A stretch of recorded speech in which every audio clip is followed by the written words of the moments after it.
Engkaulah yang terima pujian, sebab Engkaulah yang kuagungkan. Yesus, Raja di atas segala raja.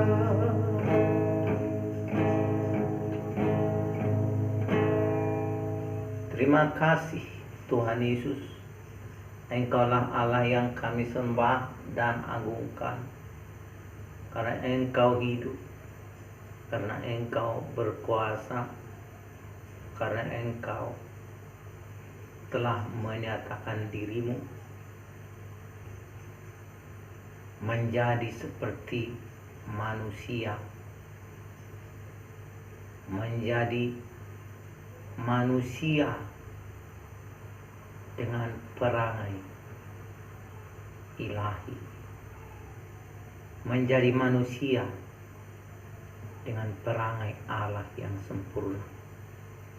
Terima kasih Tuhan Yesus, bahwa dengan persekutuan dengan Engkau kami beroleh kelepasan dari segala kuasa dosa kami sekalipun, dari segala kuasa-kuasa yang mengikat banyak orang.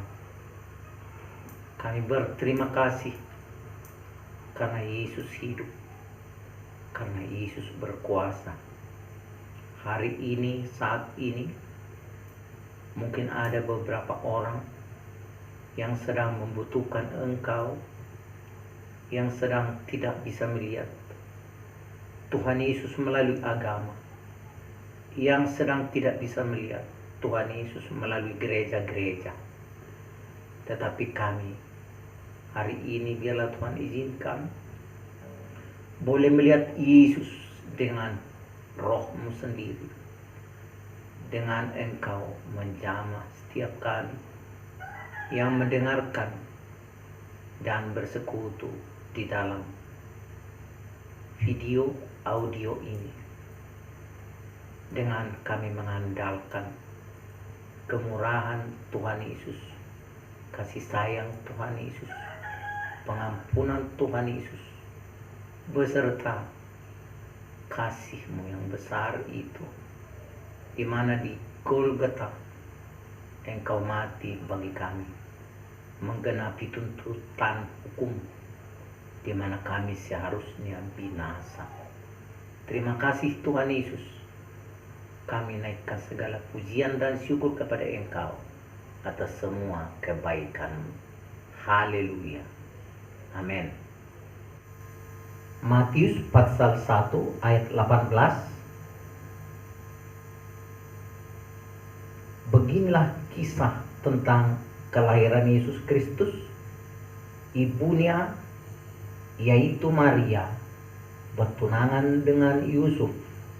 Tetapi sebelum mereka menikah, ternyata Maria sudah mengandung. Yusuf tidak tahu bahwa Maria mengandung karena kuasa Roh Allah. Lalu di dalam Lukas pasal 2 ayat 11, di sana disebut,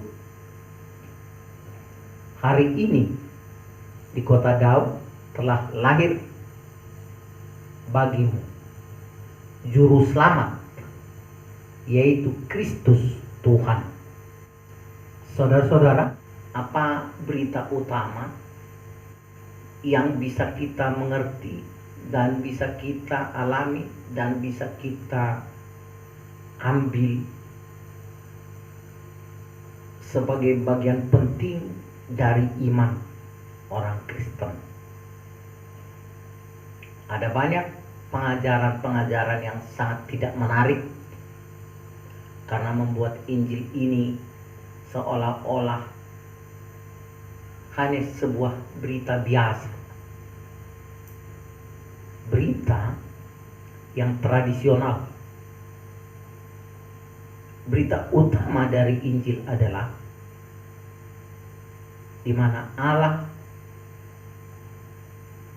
memperhatikan umatnya, memperhatikan umat manusia, tidak lagi sebatas pada perjanjian lama, di mana Tuhan Allah Elohim mengutus para nabi-nabi. Tetapi di dalam Yohanes pasal 3 ayat 16, di sana berbeda. Tetapi tetap masih rahasia bagi banyak orang. Karena tulisannya mengatakan, karena begitu besar kasih Allah akan dunia ini, sehingga Ia telah mengaruniakan anaknya yang tunggal, supaya setiap orang yang percaya kepadanya tidak binasa, melainkan beroleh hidup yang kekal. Nah, ketika saudara membaca apa yang dikatakan oleh Alkitab pada kelanjutannya, Yohanes 1 ayat 1 sampai dengan 14, ketika Alkitab menjelaskan tentang Yesus yang datang kepada milik kepunyaannya, tentang Yesus sebagai Sang Pencipta, dan tentang Yesus yang dikatakan pada Yohanes 1 ayat 1 itu, pada mulanya adalah firman, dan firman itu adalah Allah. Lalu ayat 14, firman itu telah menjadi manusia.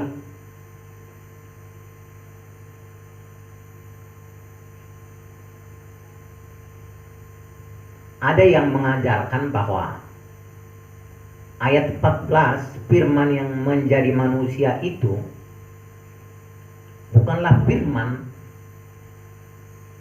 yang disebut pada ayat 1 itu, yaitu bahwa firman itu adalah Allah. Disinilah pencurian setan untuk menggerus dari kita tentang kasih karunia yang besar oleh Yesus.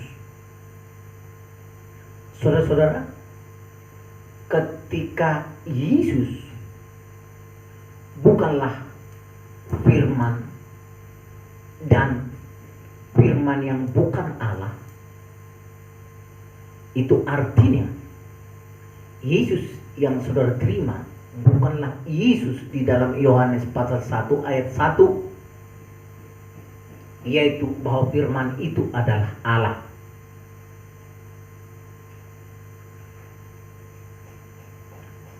Tetapi ada juga yang mengajarkan bahwa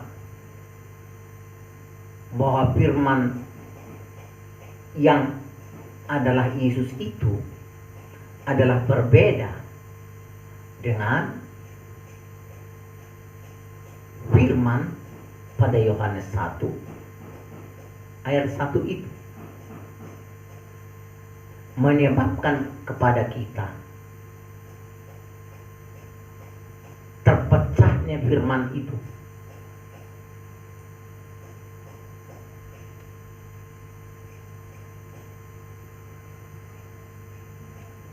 Seakan-akan Allah Elohim dengan firman-Nya sudah menjadi dua firman, atau sudah menjadi dua Allah. Padahal sejak semula Allah sendirilah juru selamat itu. Di dalam janji-janji Tuhan pada perjanjian lama, Allah sendirilah juru selamat itu. Alkitab berkata pada Yesaya pasal 43 ayat 10 sampai 11 dikatakan, tidak ada juru selamat selain daripadaku, dan Allah sendirilah yang menyatakan dirinya menjadi penebus Israel, dan penebus yang tentunya lebih daripada penebus Israel, sehingga meyakinkan kepada kita bahwa Yesus adalah Allah sendiri di dalam menampakkan diri. Yesus adalah Allah sendiri yang datang melawat manusia, yang datang mengasihi manusia, yang datang mengambil rupa manusia. Respek Anda terhadap Yesus akan mempengaruhi iman Anda. Respek kita terhadap Yesus akan mempengaruhi iman kita. Iblis mau pemahaman kita tentang firman itu, pemahaman kita tentang Allah itu, supaya menjadi tidak jelas, tidak meniti pada satu fokus, melainkan terbelah menjadi 3, menjadi 4, menjadi 10 dengan tafsir-tafsir teologi yang bertebaran di mana-mana.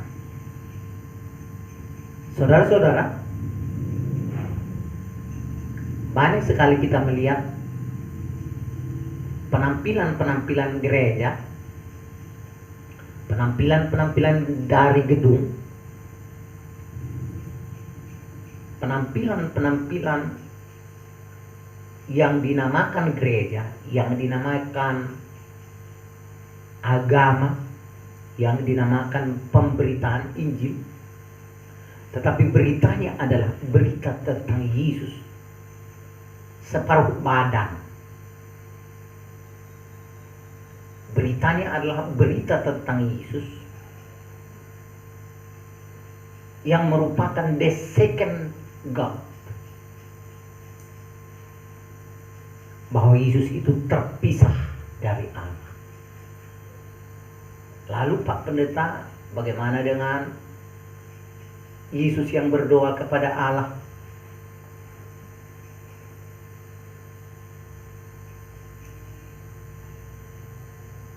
Yesus berdoa kepada Allah tentulah bukan seperti kita berdoa, bukan seperti Nabi berdoa. Dan yang berdoa di dalam keadaan itu adalah keadaan manusianya, tetapi tidak berarti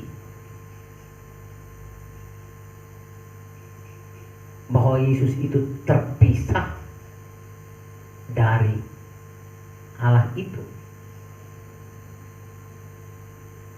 Meskipun secara akal yang terbatas, saudara tidak bisa mengerti bagaimana kemahakuasaan Allah ketika Dia mengambil rupa manusia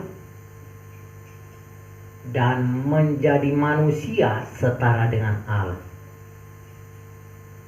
Mengapa kemanusiaan Yesus itu setara dengan Allah adalah karena memang Dia adalah Allah sendiri.